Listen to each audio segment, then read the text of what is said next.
Nandito ako ngayon sa bagong turnover na units ni Diana dito sa New Leaf. Ito siya.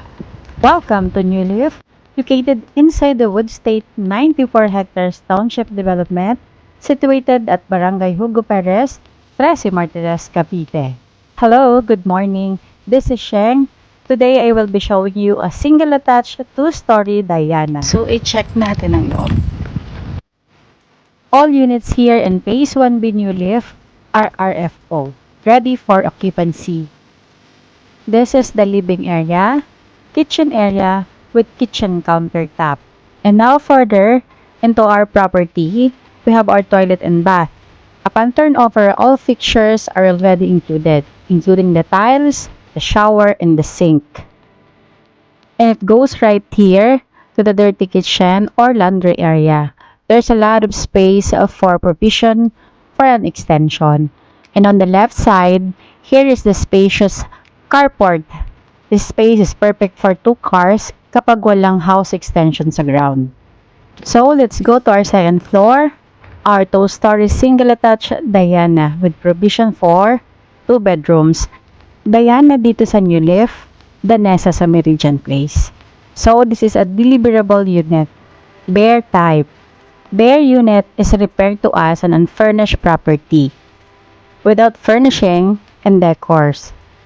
Pero hindi ibig sabihin ay empty ito. Upon turnover under FLI, meron na tong wall finishes, tiles, and fixtures. Kagaya po ng nakita nyo sa toilet and bath and then sa kitchen countertop. Client punch list before accepting the keys. Last step in order to double check that everything is working and walang damage before the acceptance of property.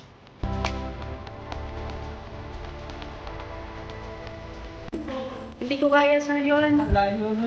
Opo, hindi kaya.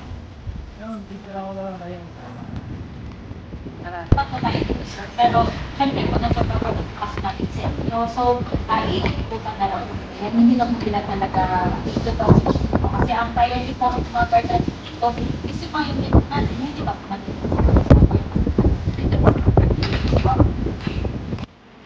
Hindi ko na po ipapakita ang whole process for turnover. Watch my latest video na lang po.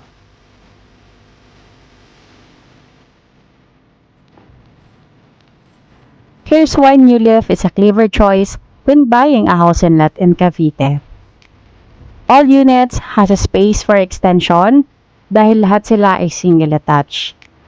For Diana, 2-story with 2 bedrooms provision. For Bernice, 1-story with 1 bedroom provision.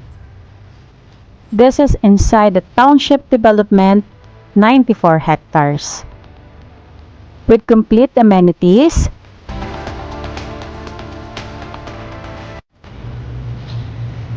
Ganito kalawak ang Diana dito sa New Leaf. Tsaka kung gusto niyo pong mag-invest in New Leaf, meron po tayong Phase 1B. Ito po yung Phase 1B and then meron tayong pre-selling na Phase 1A.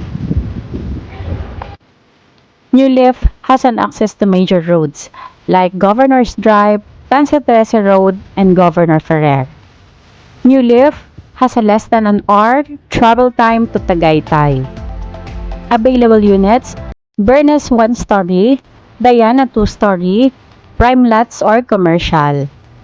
This exclusive subdivision promises safety, comfort of your family. Wood State is the first township development in 13 Martires, Cavite, where everything is within your reach. Congratulations, Ma'am Liberty and family, for your first home. Thank you for the trust you placed in me. Best in luck!